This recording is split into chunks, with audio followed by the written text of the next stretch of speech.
Two small, unfamiliar faces at the bus stop spark a question that could change an entire life. What will he discover when he decides to face the impossible? Michael Reynolds observed his computer screen with meticulous attention. The numbers didn't lie. Another quarter of record profits for TechVision, his technology company that had become one of the largest in Portland.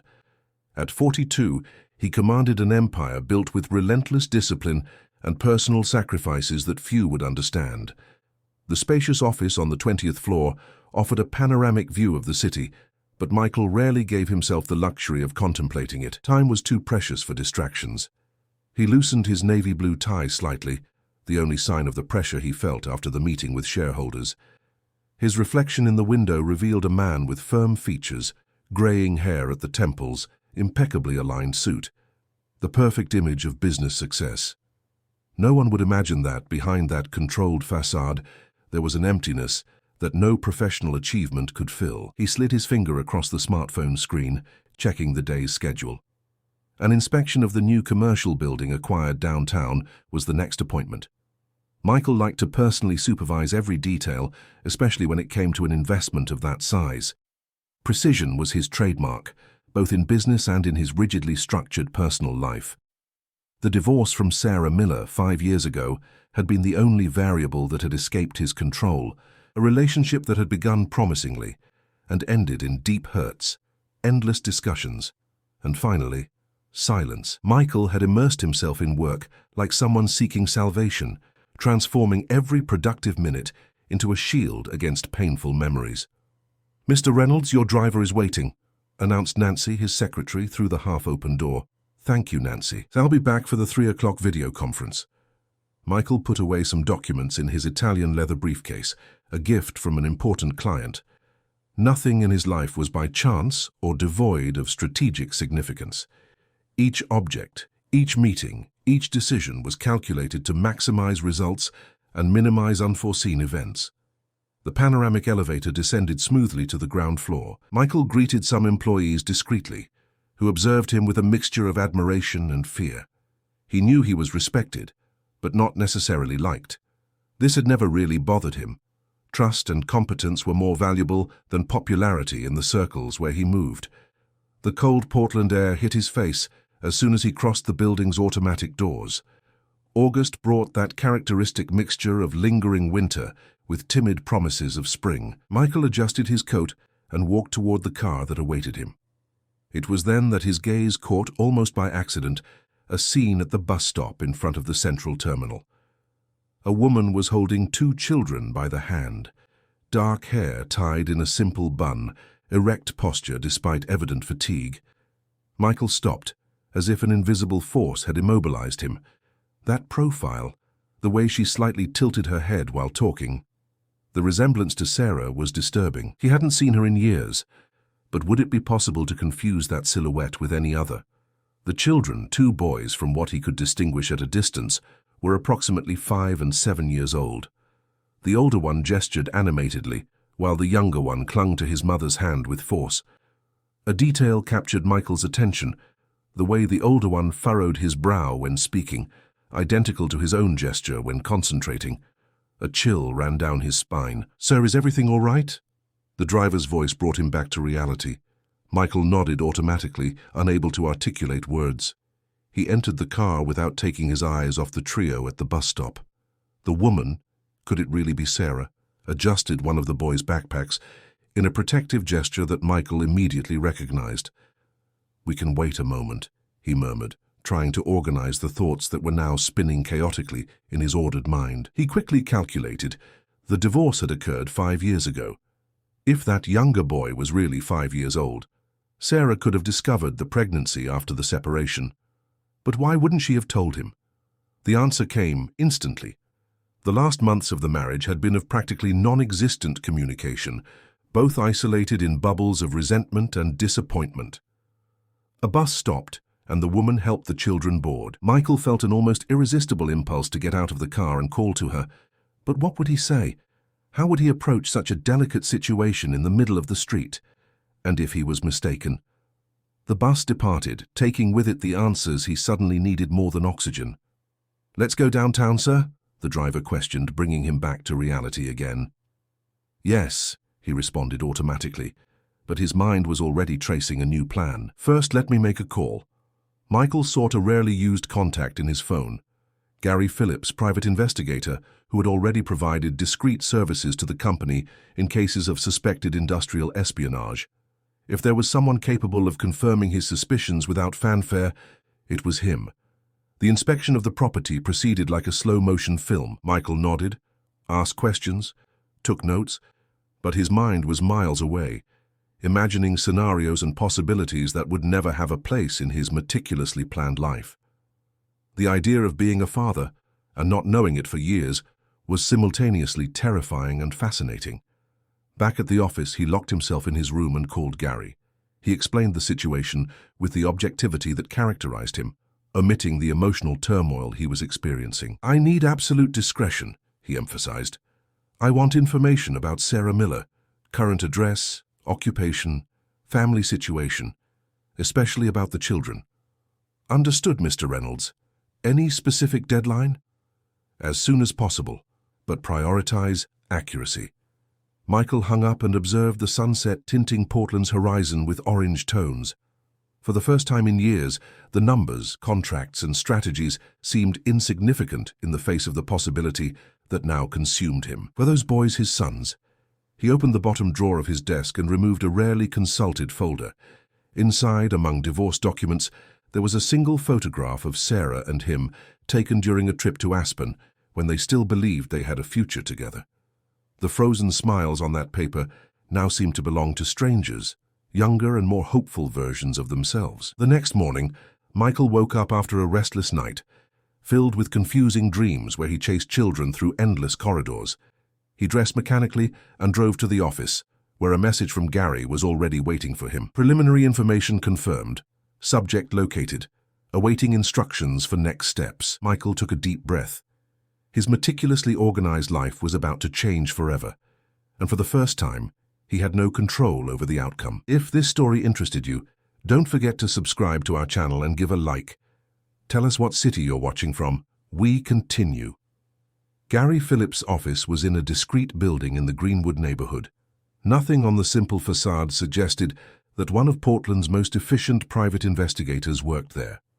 Michael parked his BMW at the corner, adjusted his watch, and checked if no one was watching him before entering the building. It was the first time in years that he had done something without it being in his meticulous schedule.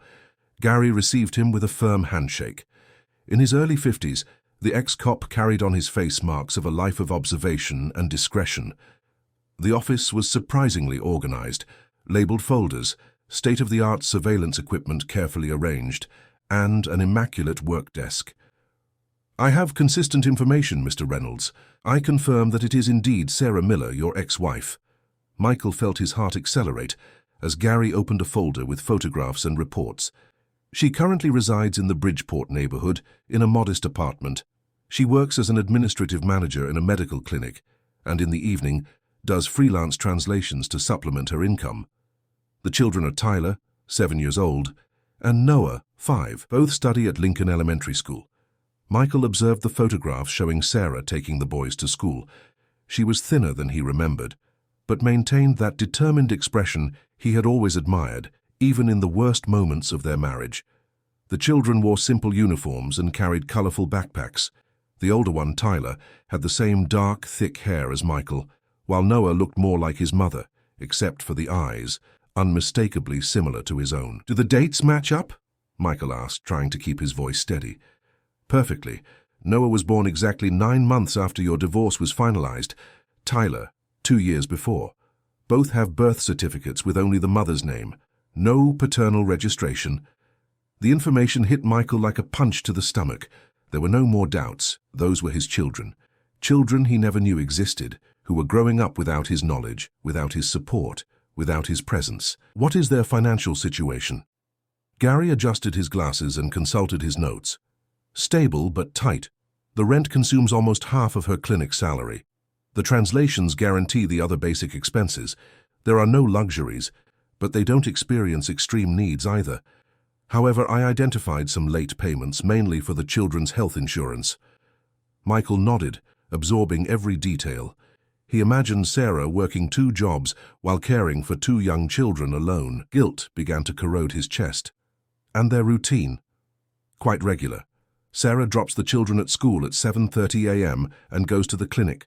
A neighbor, Mrs. Wilson, picks up the boys at 12:30 p.m. and stays with them until 6 p.m. when Sarah returns. After dinner, while the children do homework or watch television, she works on translations until around midnight. One photograph showed Sarah at the bus stop, firmly holding the hands of both boys while checking her watch. Another captured the 3 at Washington Park in a rare Sunday leisure moment. The boys smiled at Gary's camera, who pretended to be just another casual photographer in the park. I obtained information about their health. Tyler had asthmatic bronchitis last year, which generated considerable expenses. Noah apparently is allergic to some foods. Sarah maintains rigorous control over both of their diets. With each new piece of information, Michael felt more distant from the image he had built of himself over the years. What kind of man didn't know he had children? What kind of father was completely absent from his children's lives? The questions accumulated, along with a growing feeling of inadequacy. Do they have an active social life? Limited by time and resources, Sarah participates in school meetings whenever possible. The boys have some friends at school and in the building where they live. On Sundays, they attend a church in the neighborhood, followed by lunch at Sarah's mother's house, Mrs. Jenkins. Michael tried to process the existence of a grandmother his children knew, while he himself remained a stranger to them. His parents had passed away years ago. The boys would never know their paternal grandparents. Is there anything that indicates she intends to contact me or reveal my identity to the children? Gary shook his head. On the contrary, in the conversations we were able to monitor, Sarah avoids mentioning your name.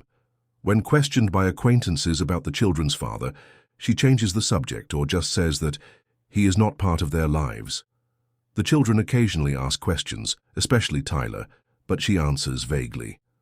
Michael stood up and walked to the window. He observed the movement of the street while trying to organize his thoughts.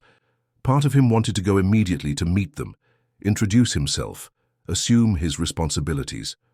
Another part, more cautious, pondered the impact that his sudden appearance would have on the already established life of the 3. "What do you intend to do now, Mr. Reynolds?" Gary asked after a few minutes of silence. Michael turned, with a renewed determination in his gaze. "Continue monitoring them, but with even more discretion. I want daily reports, photographs, information about immediate needs they may have, and I need a way to help them financially without Sarah suspecting the origin." Gary nodded, understanding the client's dilemma. "I can create a convincing story about an educational assistance program offered by the school or something similar. This would allow regular transfers without raising suspicions." "Do that. And I also want to know more about the children. Personalities, tastes, interests, health problems, school performance, everything." Upon leaving the office, Michael felt simultaneously lighter and more burdened. The confirmation had brought relief to the torturous uncertainty, but had created a new set of responsibilities and moral dilemmas. How to compensate for years of absence? How to enter the lives of 2 children who had never known him without causing emotional turbulence? In the following days, Michael maintained his external routine unchanged. Meetings, strategic decisions, business lunches, everything continued as always. But internally, a silent revolution was occurring. For the first time in years, the numbers in spreadsheets and graphs were not his main concern. Instead, he avidly consumed Gary's daily reports. He learned that Tyler loved dinosaurs and dreamed of being a paleontologist. Noah showed surprising talent for music, constantly humming and drumming on any available surface. Both were studious and disciplined, took after their father, he thought, with a mixture of pride and sadness. One afternoon, he received a photograph that left him especially emotional. Tyler, concentrated, putting together a complex puzzle with the same expression that Michael had when facing a particularly challenging business problem. The resemblance was so evident that even Nancy, his secretary, noticed when she accidentally saw the image on the cell phone screen. "What a cute boy, sir. A relative of yours?" Michael hesitated for just a second before answering, "Yes, Nancy. Very close." The first transfer to Sarah's account was made through a supposed Horizon Educational Foundation, fictitiously created by Gary. The amount calculated to cover exactly the late health insurance payments and offer a small cushion for other needs, was accompanied by an official letter explaining that the children had been selected based on their academic performance to receive the benefit. Through cameras discreetly installed by Gary, Michael was able to witness Sarah's reaction upon opening the correspondence. He saw her eyes fill with tears as she read and reread the letter, clearly relieved but also visibly suspicious. She called the school the next day, questioning about the foundation, but the story carefully crafted by Gary withstood the scrutiny. Thus began Michael's strategy: anonymous financial help while carefully planning his approach. Each new report, each new photograph, each new detail about his children's lives fueled his determination to be part of that universe from which he had been involuntarily excluded. October arrived with persistent rain in Portland. Michael watched the drops running down the window of his apartment while reviewing Gary's latest report. In recent weeks, his life had transformed into a dual reality. Externally, he continued to be the impeccable and relentless businessman everyone knew. Internally, he dedicated every free moment to getting to know from a distance the lives of his children. The phone vibrated. It was Gary again. "Mr. Reynolds, we have a situation. Tyler is registered in a science fair at school. His project is about fossils and dinosaurs, but Sarah is having difficulty acquiring the necessary materials. The list is extensive and expensive for her budget." Michael didn't hesitate. "Send me the complete list. I want all materials to be delivered today." 2 hours later, a delivery service left at the reception desk of Sarah's building a box with all the items necessary for Tyler's project: specialized books about paleontology, excavation kits, fossil replicas, and even a basic digital microscope. A card accompanied the package: "For Tyler Miller, future paleontologist, from the Horizon Educational Foundation." Through strategically positioned cameras, Michael watched Tyler's reaction upon opening the package.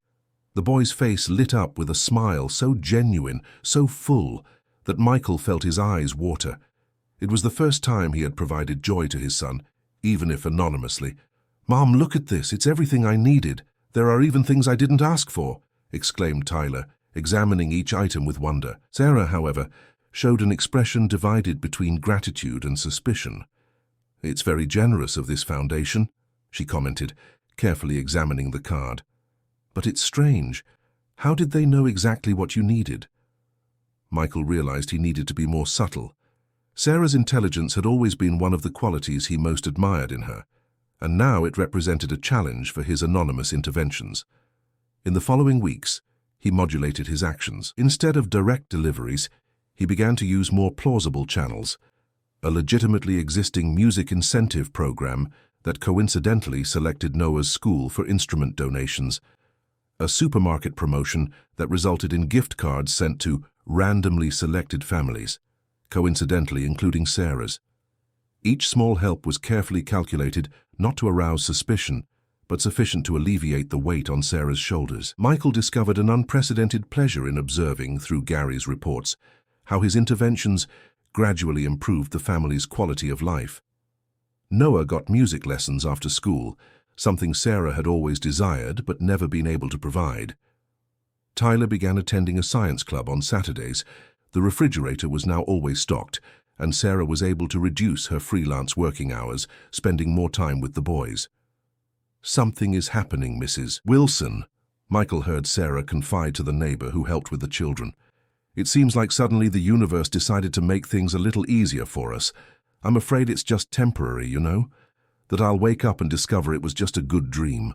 The gray-haired lady smiled wisely. "Sometimes life gives back what it took from us, Sarah. Enjoy the blessings when they come, without questioning too much." Michael reflected on those words for days. Could life really give back what it had taken? He had lost crucial years of his children's childhood, moments that would never return. The first steps, the first words, the night fears, the daily discoveries. Everything had happened without his presence, without his knowledge. What right did he have now to enter their lives and potentially destabilize the balance that Sarah had built with so much effort? One rainy afternoon, while reviewing some contracts in his office, Michael received an urgent call from Gary. "Mr. Reynolds, Sarah is investigating the Horizon Foundation. She visited the education department today and questioned about educational incentive programs. She's starting to connect the dots. Michael felt a chill in his stomach. It was inevitable that Sarah, with her perspicacity, would eventually suspect the favorable coincidences were too good to be true. What exactly did she discover? So far, she's only confirmed that there is no official record of a Horizon Educational Foundation in the municipal registers, but she hasn't given up. She scheduled a meeting with the school coordinator for tomorrow. Michael ran his hand through his hair, evaluating his options. He could create a more complex structure to sustain the farce, perhaps even legally register a foundation. But this would only prolong the inevitable. Sooner or later, Sarah would discover the truth. Continue monitoring, Gary. I need to think about the next step. That night, Michael couldn't sleep. He tossed and turned in the wide bed of his luxurious apartment, feeling strangely displaced amid the comfort he had always prioritized. He got up before dawn and went to the window to observe Portland slowly awakening. A few blocks away, in the direction of Bridgeport, would be Sarah and his children, probably still sleeping. He made a decision. It was time for a different approach. 2 days later, the principal of the school where Tyler and Noah studied received an important visit. A representative from Tech Vision, a company that wished to implement a technological modernization program in selected public schools. By coincidence, Lincoln Elementary would be the first one chosen. Michael didn't attend personally, sending one of his trusted executives for the initial meeting. But the program was genuine. New computers, educational tablets, training for teachers, and a series of technological workshops for students. In one of these workshops, aimed at children with musical aptitude, Noah immediately stood out. His ease with music composition applications impressed the instructors, who suggested a special mentoring program. "Your son has exceptional talent, Miss Miller," commented the music teacher during a meeting. "We would like to include him in an advanced program at no additional cost, of course." Sarah smiled with pride, but her eyes revealed a shadow of suspicion. "It seems that many doors have been opening for my children lately," she commented. "It's almost as if someone were orchestrating all this behind the scenes." The teacher, unaware of the real meaning of those words, just nodded enthusiastically. "The universe conspires in favor of natural talents, doesn't it?" Meanwhile, Tyler was preparing for the science fair. His project on Brazilian fossils had evolved significantly thanks to the materials received. Michael received daily updates on the progress, anxious for the day of the presentation. When the big day finally arrived, Michael couldn't resist. Wearing discreet clothes, dark glasses, and a cap, a disguise he found ridiculous but necessary, he positioned himself among the visitors at the school fair. From a distance, he observed Tyler enthusiastically explaining his project, pointing to the fossils and three-dimensional models with the confidence of a little scientist. It was when he noticed something that made him freeze. Next to one of the project panels, Tyler had placed a drawing. A family, mother, 2 boys, and a shadowy male figure with no defined face, with a question mark above. Below, in childish letters, "Dinosaurs have secrets, but families do too." Michael felt his heart tighten. His older son was expressing through that simple art the absence he felt, the curiosity about the unknown father. It was then, distracted by emotion, that he didn't notice Sarah observing him from afar, with an indescribable expression. Their gazes crossed for a brief moment before Michael could look away. Feeling exposed, he quickly moved away, losing himself among the visitors. But it was too late. He was sure Sarah had recognized him. Back in the car parked a few blocks away, Michael was breathing with difficulty. The discreet observation plan had failed. What would Sarah think? That he was spying? That he intended to interfere in their lives after so many years? The possibilities tormented him. The phone rang. It was Gary. "Mr. Reynolds, Sarah just made a call. She mentioned having seen someone who looked very much like her ex-husband at the school fair. She's quite disturbed." Michael closed his eyes, feeling the weight of the situation. Who did she speak with? With her mother, Mrs. Jenkins. She said she was confused, that maybe she was imagining things, but that if it was really you, it meant that... That what, Gary? That you discovered about the children. She seemed simultaneously relieved and terrified by this possibility. Michael understood that he had reached a point of no return. The anonymous interventions had reached the limit of their effectiveness. It was time for a more direct, but still careful, approach. The next step would need to be meticulously planned. In the week following the incident at the science fair, Michael maintained physical distance, but intensified monitoring through Gary. The reports indicated that Sarah had been visibly shaken after believing she had seen him. She frequently searched social media and websites related to TechVision, as if seeking confirmation of his presence in Portland. "She's connecting the dots, sir," Gary informed him on a rainy November afternoon. "Yesterday, she researched TechVision and the educational technology program. She made detailed notes about the implementation dates of the program and the coincidences with other help she received." Michael nodded, feeling a mixture of apprehension and relief. Part of him wanted Sarah to discover everything, sparing him the difficult task of initiating the conversation. Another part feared her reaction, anger accumulated over years, possibly resentment for his absence in the children's lives, even if involuntary. Did the boys notice any change in her behavior? Tyler did. Last night he asked his mother why she was looking for the man in the hidden photo. "Apparently Sarah keeps a photograph of you two in a box in the closet." The information caught Michael by surprise. He had imagined that Sarah would have eliminated any trace of their relationship after the tumultuous divorce. Knowing that she kept a photograph, even if hidden, awakened conflicting emotions. And how did she respond? She changed the subject, said she was just organizing old memories. "But Tyler is persistent, sir. He has been asking more questions about his father recently." Michael pondered this information as he walked to the window of his office. The fine rain blurred the view of Portland, creating a melancholic scenario that matched his state of mind. It was time for a new approach. "Gary, I want you to reduce direct monitoring. Keep only the essential to ensure they are well. It's time for a more structured approach." The next day, Michael personally attended a meeting at the Municipal Department of Education. As one of the city's leading businessmen, his visit would not raise suspicions. He officially proposed an expansion of the technology program to include scholarships for outstanding students, with criteria carefully designed so that Tyler and Noah would naturally qualify. His next action was even more direct. He donated a significant amount to the medical clinic where Sarah worked, specifically for improvements in the administrative department. The gesture would inevitably result in a promotion for her, without seeming like favoritism, just recognition of her competencies. "It's a risky strategy, sir," commented Gary when Michael explained his plans. "You're practically signaling your presence." "Exactly. I want Sarah to know that I'm not just observing from afar, but creating real opportunities for them. When we finally meet, she'll need to understand that my intentions are genuine." The strategy began to take effect more quickly than Michael had anticipated. On a Friday afternoon, he received an unexpected call in his office. "Mr. Reynolds, there's a Sarah Miller at reception requesting to see you," announced Nancy, his secretary, with evident curiosity in her voice. "She doesn't have an appointment, but insists it's an urgent personal matter." Michael felt his heart race. He had carefully planned each step of the approach, but Sarah, as always, had surprised him by taking the initiative. "Ask her to wait, please. I'll be available in 10 minutes. Those were the longest 10 minutes of Michael's life. He adjusted his tie, organized some papers on his desk in a futile attempt to appear casual.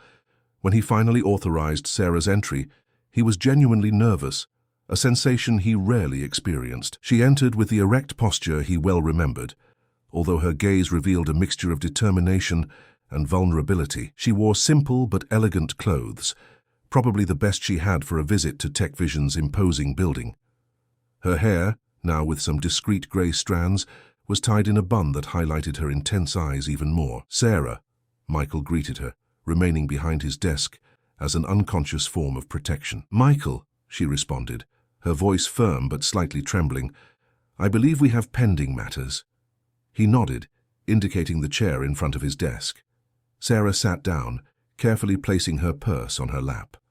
"I imagine it's not a coincidence, the sudden shower of benefits that fell upon my family in recent months," she began without beating around the bush. "Neither the technology program at the boys' school, nor the mysterious foundation that funded Tyler's project, nor the donation to the clinic that resulted in my promotion." Michael didn't respond immediately, impressed by the precision with which she had connected all the dots. When I believed I saw you at the science fair, I thought I was imagining things, she continued. But then I began to piece together the fragments.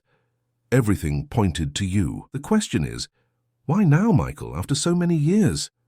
The moment of truth had arrived. Michael took a deep breath. Because I only discovered about them now, Sarah. Her expression changed from suspicion to confusion. What do you mean just now? It's not possible that... I saw you and the children at a bus stop about 2 months ago. Their resemblance to me was impactful, especially Tyler. I hired an investigator to confirm my suspicions. Sarah paled. You investigated us.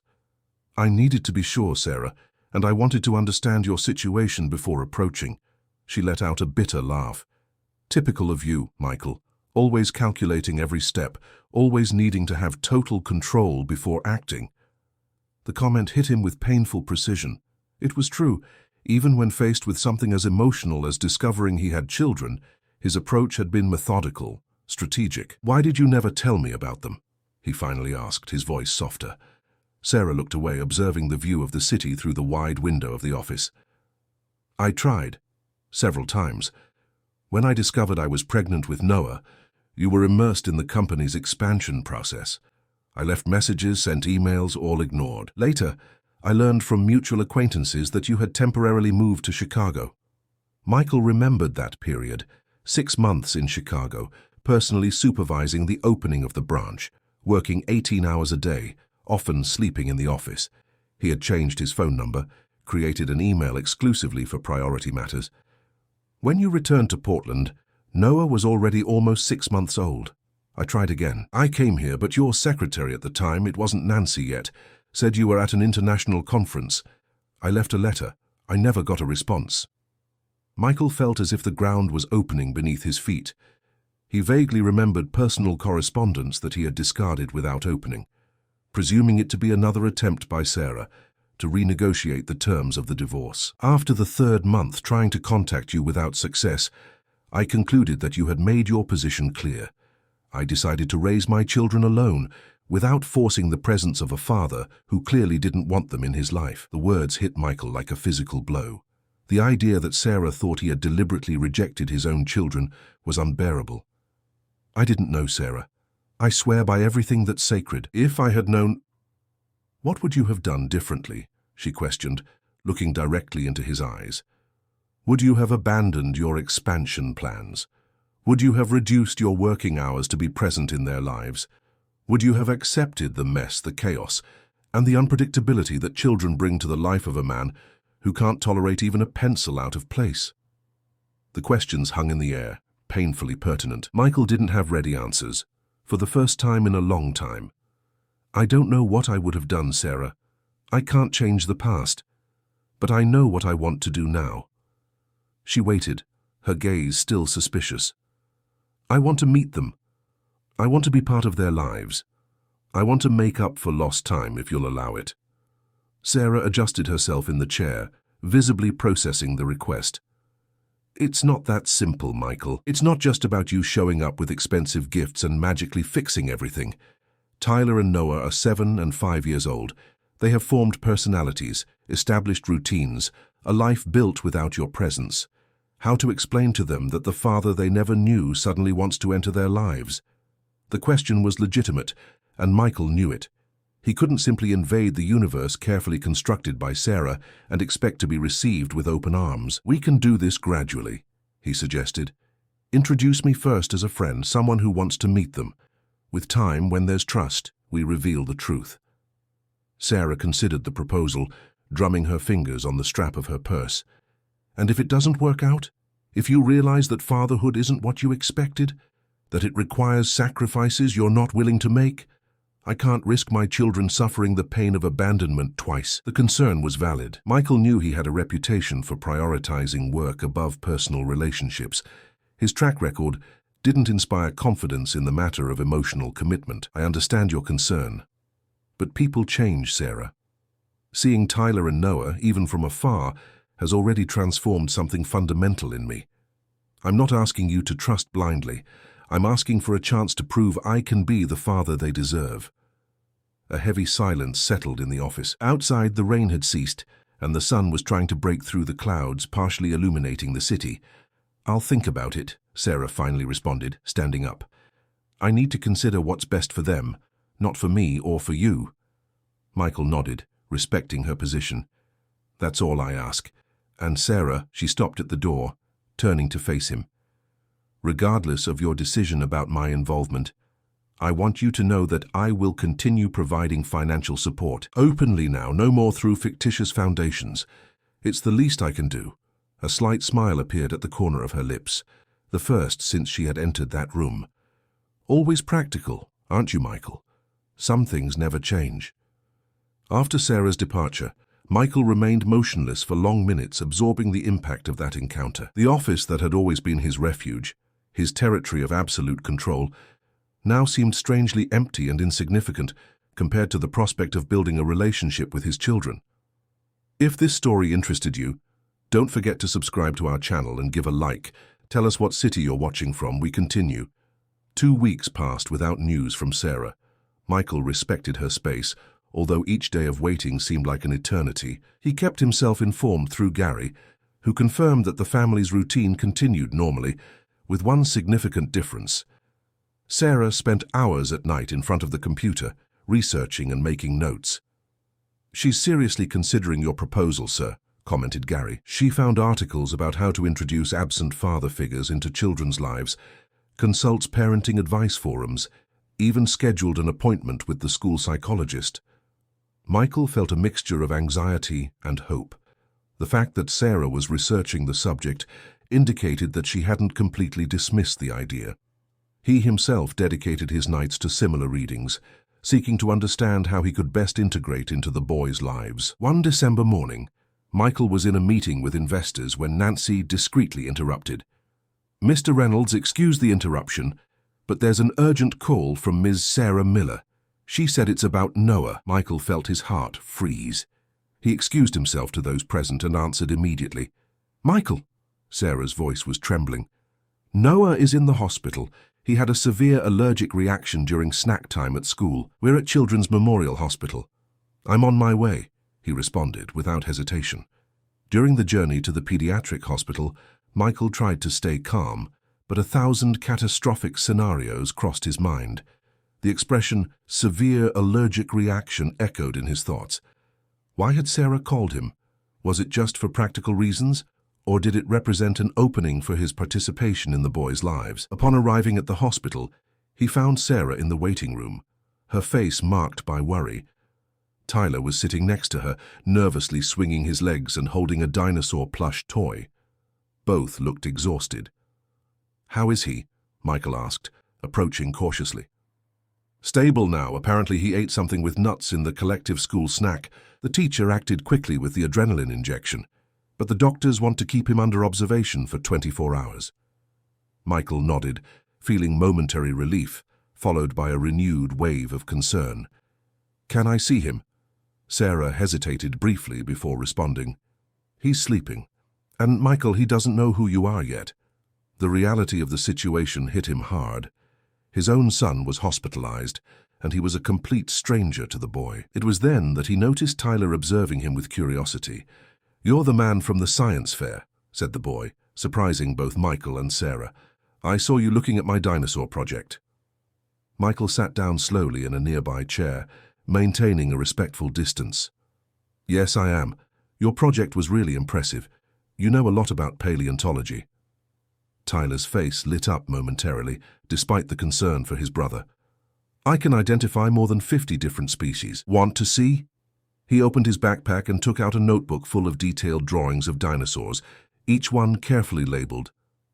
"Tyler, I don't think Mr. Reynolds has time for—" Sarah began.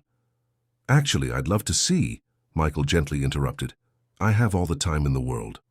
During the next hour, while they waited for news about Noah, Michael and Tyler leafed through the notebook together. The boy enthusiastically explained each species, their characteristics, and the period in which they lived. Michael listened attentively, asking genuinely interested questions, amazed by his son's intelligence and passion. Sarah observed the interaction with a complex expression, part worry, part surprise, part something that Michael couldn't completely decipher. When a doctor appeared to inform them they could visit Noah for a few minutes, Sarah stood up. "Tyler, let's see your brother. Michael, could you wait here?" He nodded, understanding that it wasn't yet time for a more direct encounter with Noah. While waiting, he reflected on those brief minutes with Tyler. The boy was smart, curious, enthusiastic.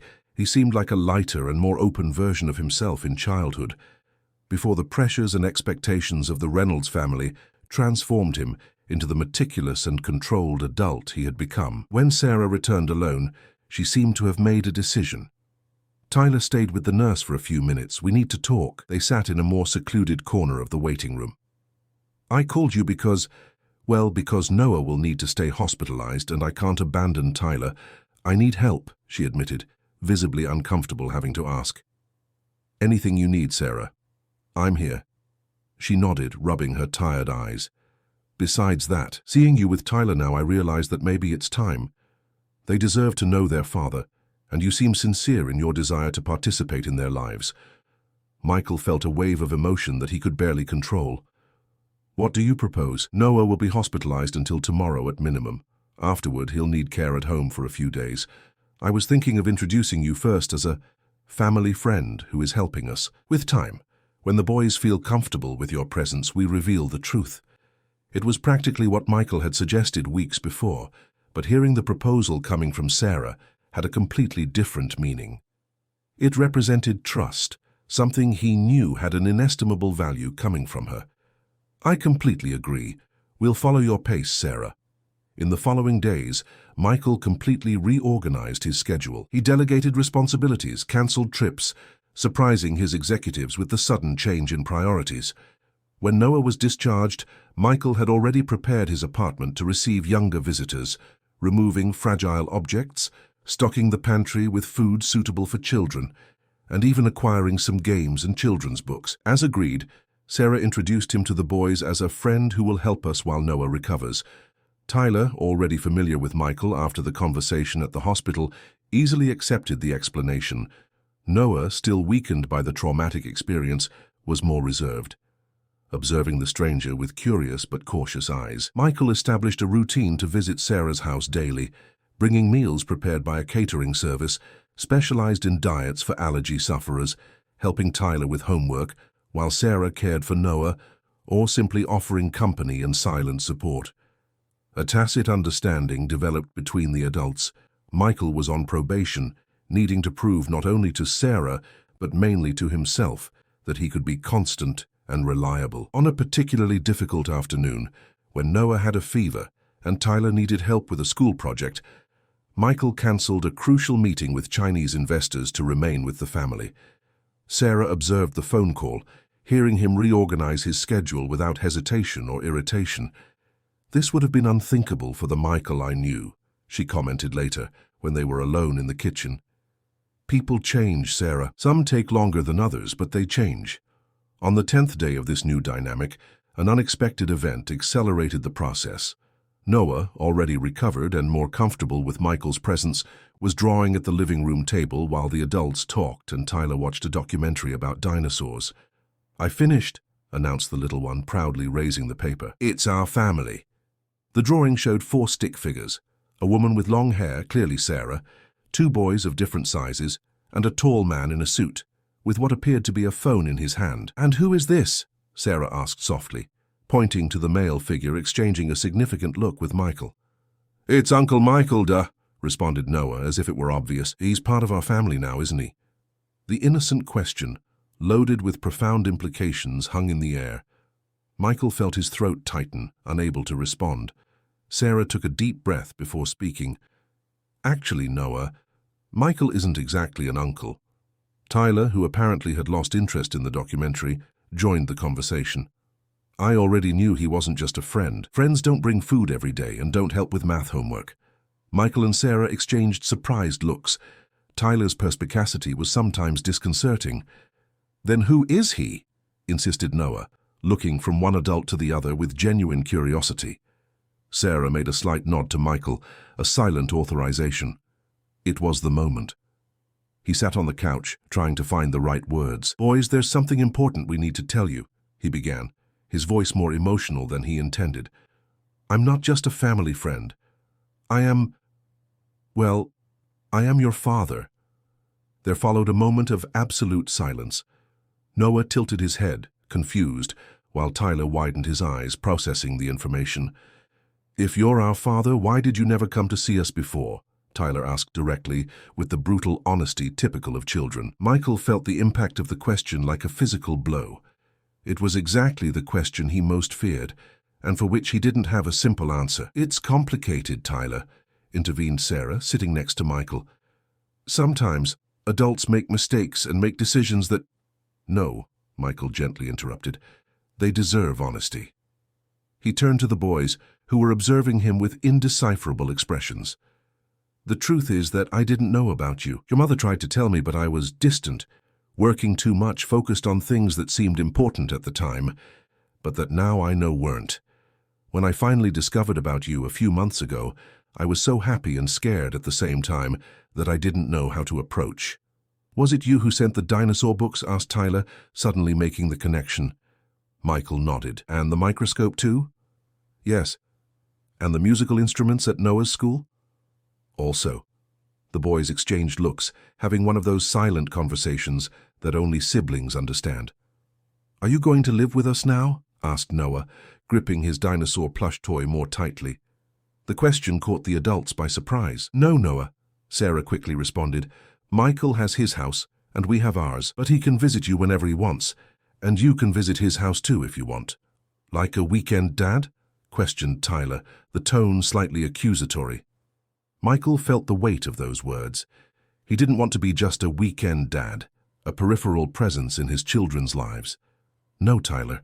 I want to be a present father every day, even living in another place. I want to get to know you, follow your lives, be present in the important moments and in the everyday ones too." The boys seemed to be evaluating the sincerity of his words. It was Noah who broke the impasse, with the simplicity characteristic of younger children.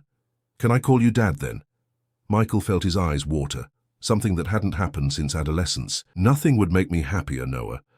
The boy smiled shyly and turned his attention back to the drawing, adding details to the male figure, now identified as Dad in colored capital letters. Tyler, however, maintained a thoughtful look. "I'll need some time," he finally said, with surprising maturity for his 7 years. "I'm not angry, just I need to think." Michael nodded, respecting his older son's decision. "All the time you need, Tyler. I'll be here when you're ready." That night, after the children were asleep, Michael and Sarah sat on the small balcony of the apartment, sharing a silence loaded with meanings. The first step had been taken, but the path ahead still seemed uncertain. The Portland summer brought longer days and sunny afternoons, perfect for the new rituals that Michael had established with his children. 3 months had passed since the revelation, and each day brought small progress and challenges in building this newly discovered relationship. Noah had accepted Michael almost instantly, with the openness characteristic of younger children. For him, having a father was an exciting novelty, especially a father who showed genuine interest in his improvised musical compositions and always had time to listen to his elaborate stories about superheroes and imaginary monsters. Tyler, on the other hand, maintained a cautious reserve. He accepted Michael's presence, conversed politely, participated in family activities, but rarely initiated spontaneous interactions. Each smile from him, each voluntary question, each moment of closeness was a small victory that Michael silently celebrated. One Saturday afternoon, while Sarah took Noah to the children's choir rehearsal at school, Michael and Tyler remained alone in the apartment. The boy was working on a volcano model for the science fair, and Michael was assisting him, respecting his son's space and autonomy. "Do you think you'll leave someday?" Tyler suddenly asked, without taking his eyes off the mixture of baking soda and vinegar he was preparing. The question caught Michael off guard.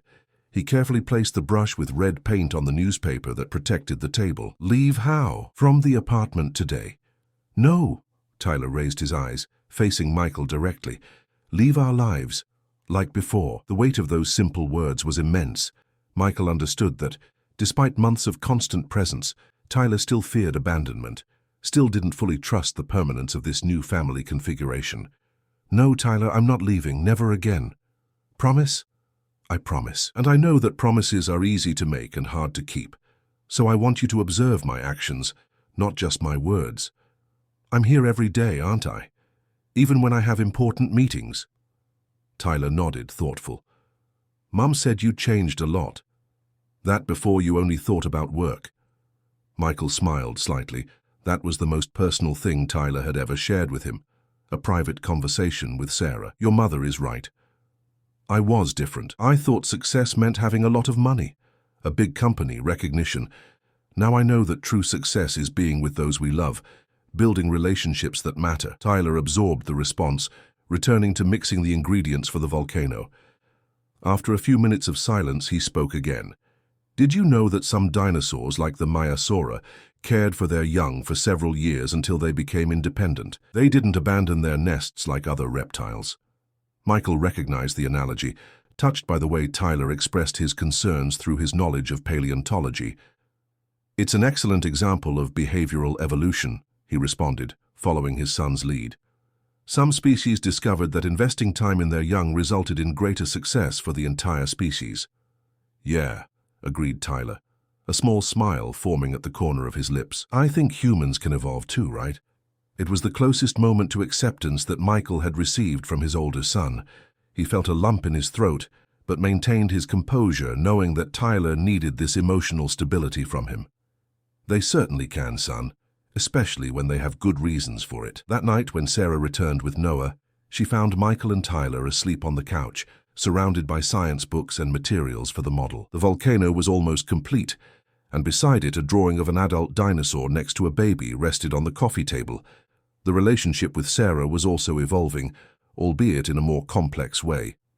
It was no longer the romantic love of years past, but a partnership based on mutual respect and the common goal of providing the best for the boys. They talked daily, exchanged messages about the children's needs, consulted each other on educational decisions, a co-parenting arrangement that worked surprisingly well, considering the troubled history.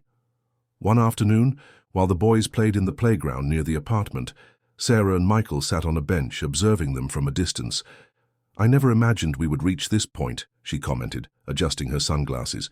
"You, me, the children, functioning as a family, even not being a conventional family." Michael nodded, watching Noah bravely climb the slide, while Tyler supervised with the seriousness of an older brother. "You know what surprised me most in these months?" continued Sarah. "Seeing how you completely abandoned that obsessive need for control. The old Michael would have had a fit seeing Noah climb so high on that slide." He laughed, recognizing the truth in that observation. The old Michael also couldn't stand muddy sneakers in the car, dinosaur drawings stuck to the refrigerator with crooked magnets, or dinners with pasta scattered across the table. Exactly. What happened? Michael reflected for a moment before answering.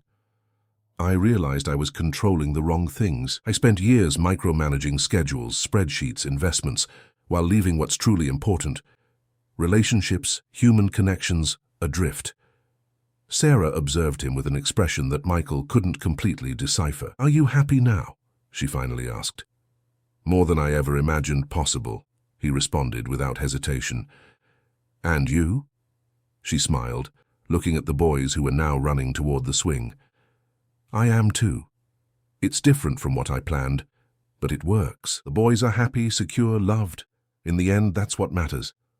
That night, after leaving the boys and Sarah at home, Michael drove to his apartment with a sense of fullness that he had never experienced in years of professional achievements.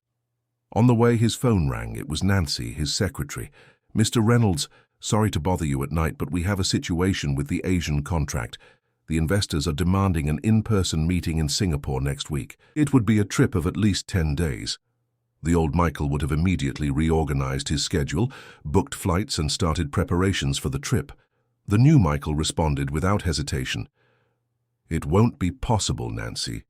Tyler has a presentation at the science fair on Tuesday, and Noah has his first piano performance the following Sunday. I won't miss these events. But, sir, this contract would represent a 30% increase in the company's annual revenue. I understand the importance. Organize a comprehensive video conference and ask Frank to represent the company in person, if necessary. He's more than prepared." As he hung up, Michael smiled to himself. 6 months ago, he would have considered it unthinkable to give up an opportunity of that magnitude for any personal reason. Now, the decision was simple and natural. His priorities had fundamentally changed. 2 days later, late Sunday afternoon, Michael parked in front of Sarah's building. The boys were already anxiously waiting for him in the entrance hall with backpacks and a pillow each. It was the first time they would spend the night in his apartment. Michael had transformed the former office into a cozy room for his children, with bunk beds, shelves for books and toys, and walls decorated with dinosaurs for Tyler and musical instruments for Noah. Sarah accompanied the boys to the car, carrying a small suitcase with clothes and medications. "Are you sure you can handle it?" she teased with a slightly worried smile. "The whole night with these two can be more challenging than any business meeting." "I'm prepared," Michael responded, confident. "I bought ingredients for homemade pizza. We have a telescope to observe the stars on the balcony and 3 documentaries about dinosaurs to choose from." Tyler smiled, approving the program. Noah jumped enthusiastically beside the car. "Any emergency, call me," recommended Sarah, handing over the suitcase. Noah can still have occasional nightmares, and Tyler sometimes needs company to sleep, although he'll never admit it. Tyler gave his mother an indignant look, who affectionately messed up his hair. "We'll be fine," assured Michael, understanding Sarah's anxiety.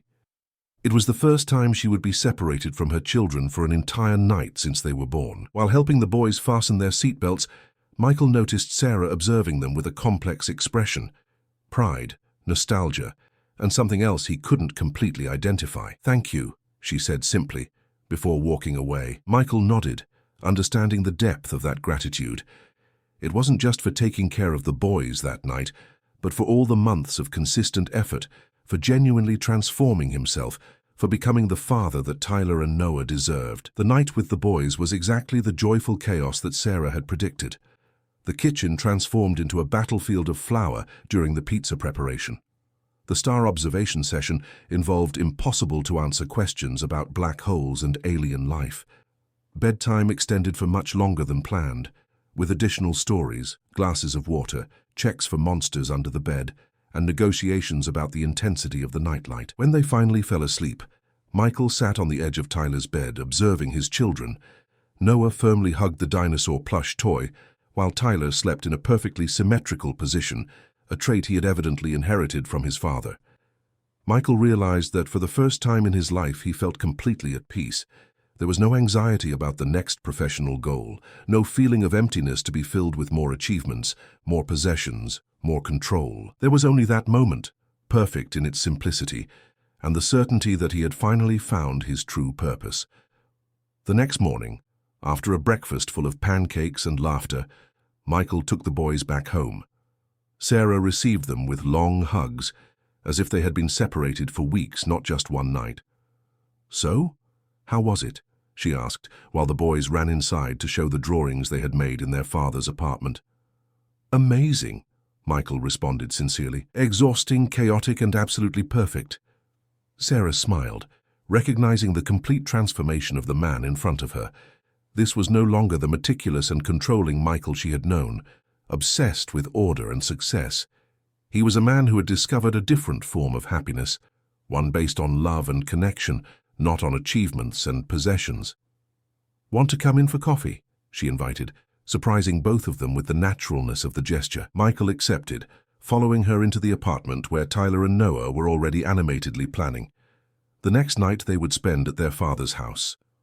While observing his children interacting, sitting in the small kitchen that now seemed strangely familiar and welcoming, Michael reflected on the journey of the past months. That casual encounter at the bus stop had transformed his life in ways he could never have predicted. The discovery of being a father, the process of approach, the challenges of gaining Sarah and the boys' trust, each stage had profoundly modified him. "What are you thinking about?" asked Sarah, placing a cup of coffee in front of him. "About how unpredictable life is," he responded honestly, "and how grateful I am for that."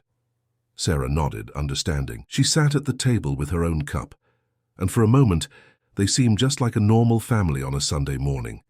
Imperfect, unconventional, but united by bonds that transcended the mishaps of the past. "What happens now?" she asked, after a few minutes of comfortable silence. Michael watched Noah approach Tyler, showing a drawing he had made. The older one put his arm around the younger's shoulders, in a protective gesture that warmed Michael's heart. "Now we continue building one day at a time," he responded. "I don't have all the answers, Sarah.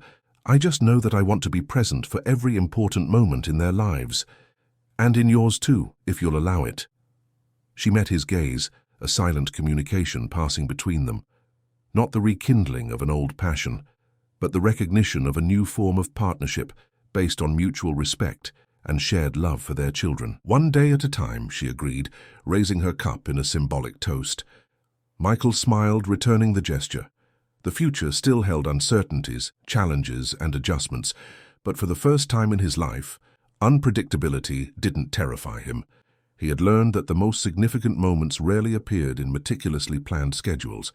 They emerged in the spaces between plans, in the surprises that life offered when least expected. Like that sunny Sunday morning, with the aroma of fresh coffee and children's laughter filling a simple apartment in the Bridgeport neighborhood, where a businessman who once only valued control and success discovered that true wealth was in genuine human connections, in small gestures of love, and in the courage to embrace the unpredictable.